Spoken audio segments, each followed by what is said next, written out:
Hi, I'm Lou Jaffe, the founder of the One Day MBA, and I'm putting this quick video together for you to help you figure out how you're going to get that promotion in 90 days, how you're going to be noticed at the office as being that special person, how you're going to get to be exactly where you want to be in your career. So I thought I'd start off by sharing with you, it can happen.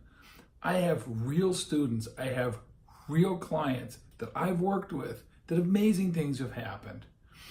I had a guy, I'm going to call him Roger, because it's really fair to keep his privacy.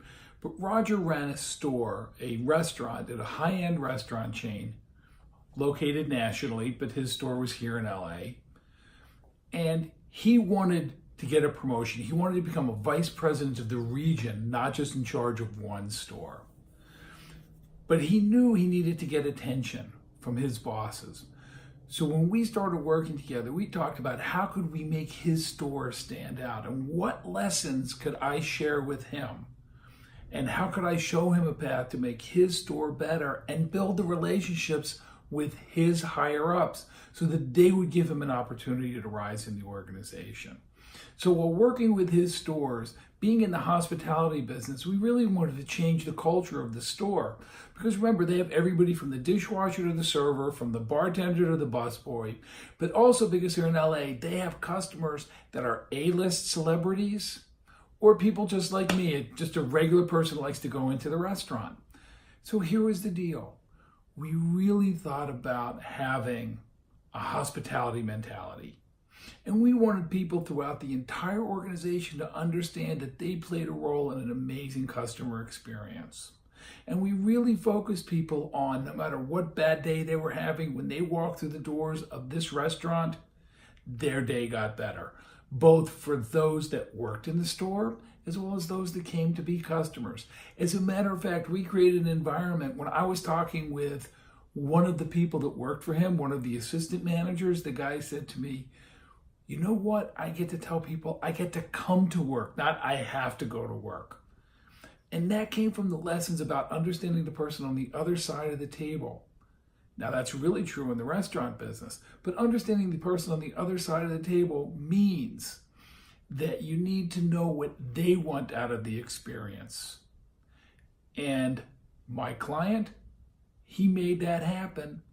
And by talking to his bosses, he got an opportunity to present at one of the regional meetings where all of the general managers of all of their stores were at. And his presentation was so compelling and his communication style was so clear that they gave him a shot to say, "You know what? We love what you've done at your store and we love the way you work with people. Help our other managers build their stores to be as exceptional as yours." And that's just one example. I have another example of a guy. He's running a pharmaceutical company, a small pharmaceutical company, but it suffered from incredible turnover.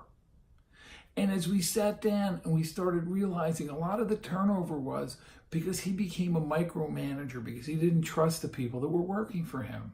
So he so overmanaged them that they just gave up. And when a better opportunity came, they left.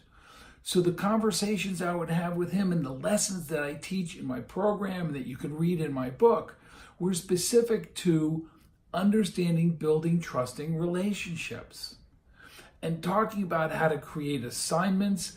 And I use the expression, how to eat an elephant one bite at a time, giving people assignments so they could show him that they knew what they were doing and he could let go of some of his control and he could be more of a great leader as opposed to a micromanager.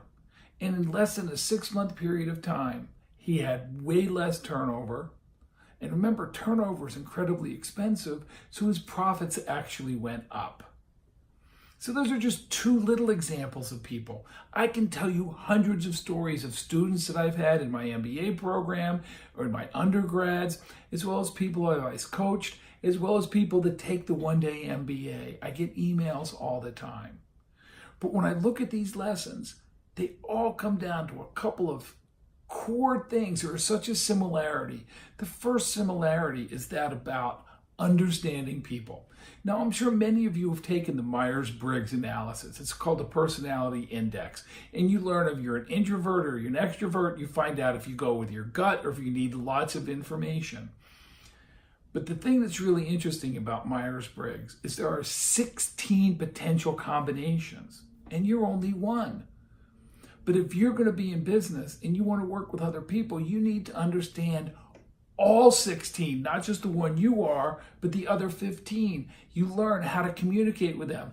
As an example, if you're someone that always goes with your gut, but you're dealing with somebody that needs facts and figures, as you learn that out, you can change your communication style to get them on board with you and take whatever journey it wants.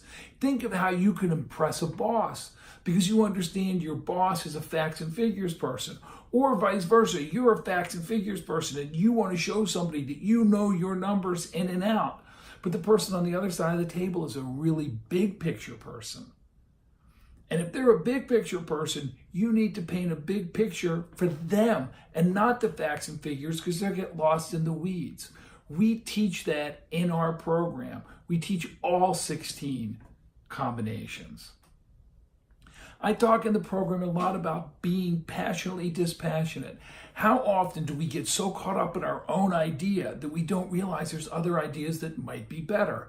How often do we get so focused on something, or we want to get it so bad that we're not willing to take a step back and realize there's more to all of this? So learning how to be passionately dispassionate is something we teach, and it's something that is so critical so you can keep your mind open and your eyes open to opportunities. Another concept that we teach in our program is something as silly as what I call the French fry rule. It's sometimes I go back, you get a new car and you decide we're never going to eat in this car. Never going to eat in this car and keep that new car smell as long as possible. And then one day, In-N-Out Burger's calling you and saying, you got to have some French fries. And you drop one French fry between you and the console.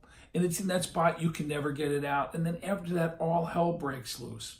Well, how important is that in your career when you realize there are certain things you have to have discipline around, and if you don't have discipline around them and you don't do them consistently and sustainable, bad things happen. It's a reminder of things like that. We talk about the difference between an input and a result. A lot of companies focus all the time on revenue. But if you're focused on revenue, shouldn't you be focused on all the little elements it takes to get to revenue? And we talk about that. So it's all the little things. So if you become a student of the One Day MBA, you're going to have a different perspective on business. You're going to have just the big picture, which is really important, but you're going to understand all the elements that it takes to get there. Because understanding the difference between your inputs and your results shows that you can make things happen. Because at the end of the day, if you want to advance your career, it's all about creating a win for your boss. Whether it be more sales, whether it be more profits, whether it be less turnover, it's about the win.